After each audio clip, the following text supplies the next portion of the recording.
What's up, good people? This is Project Commentary, and I'd like to welcome you to the Project Commentary podcast. I've had a few growing pains with figuring out how to do all this, so I appreciate your patience with me figuring all this out.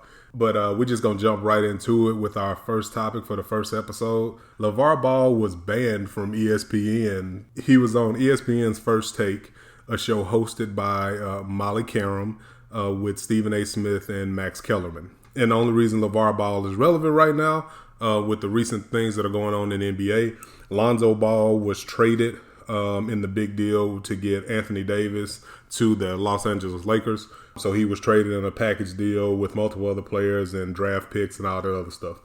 Lavar Ball was on the show, and there was an interaction between he and Molly Qerim. This interaction got him banned. I'm just going to go ahead and play it for you, then I'll give my perspective on it. Go ahead, Lavar, before I get back to him. Lavar, can I switch gears with you because I have a question here. You can switch gears with me anytime. Okay. Let's stay focused here. All right. Okay, so that's the clip. The first voice you hear is Stephen A. Smith. They were transitioning from one topic to another. The second person that you hear is Molly Qerim, the female voice that you hear on the tape. And she basically asked Lavar, could she switch gears with him for a second? And his response was, you can switch gears with me anytime. That got you banned? I mean, and hey, maybe this is just me not understanding, because I mean, I know the Me Too movement is like a real thing now. And I know women get, sexually harassed in the workplace and all that.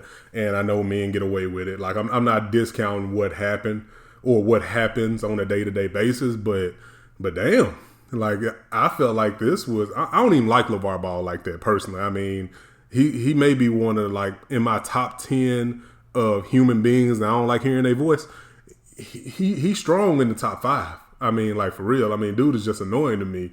But regardless of how you feel about him personally, I think really her reaction to it, and like Stephen A. Smith saying, wow, you know what I'm saying, or whatever, I think that made it more than what it was. If I'm honest, I think the reaction to it is what made it come across worse than what it was. And don't get it twisted. I mean, I understand that all you can control is what you say. You can't control how someone takes it. So if she took it out of context, if she felt some type of way about it, if she felt offended by it, then, hey, maybe ESPN made the right move. Because I know ESPN is looking at it saying the reports will not read that ESPN stood by and let a Me Too moment happen, and they didn't do nothing about it. So ESPN is just going to make sure they're on the right side of the coin here. And if that means we got to lose Lavar Ball, so be it. We ain't really lose nothing. But when I look at this, it's doing too much. You know what I'm saying? Like, you can't overcorrect the problem. You know what I'm saying? Like, I understand the fact that you need to protect your own air talent. I understand the fact that you need to stand up for women. But are we taking it too far here to ban this man just because of this? I mean, I could think of some ways he could have said that where I would have been like, yeah, bro was lunching. You know what I'm saying? Like, he tripping. If he had been like, she's like, can I switch gears with you? And he'd been like, well, can you drive a stick? You know what I'm saying? Like, okay, then it's like, bro, you tripping. They can hear you. They can see you, right? We on TV. You can't do that shit in front of people.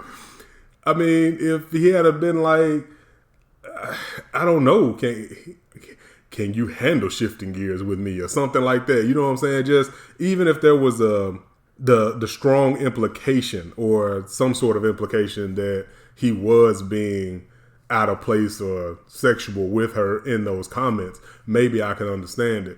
But this feels like, to me, just ESPN looking at this situation saying, we're going to get this over with because we don't want to be on the wrong side of it. Just in case Molly feels some type of way, just in case the public feels some type of way, we're going to make sure we on the right side of it. We're going to ban Lavar Ball forever. Or maybe I'm wrong. Maybe I'm just a guy that's defending a guy thinking it didn't mean anything. Maybe I'm part of the problem. Maybe I'm the reason the Me Too movement is happening. Because I think that a guy could just say, you could shift gears with me anytime, basically repeating what she said. I feel like he could say that and not mean anything by it.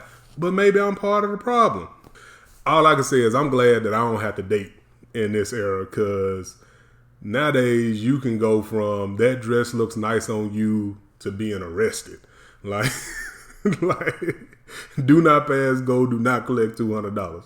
You said you told that woman that she looked nice, and yeah, she didn't like it, so rape. And I mean, I know that may be a little hyperbolic, but still, it feels like we're getting real close to that at this point. It really feels like we are creeping up on that. Even the most innocent of things, like a hello or a how you doing or any of those things, if it's said with the wrong inflection, if you look too long when you said it, I'm offended. And it was sexual, and I didn't like it.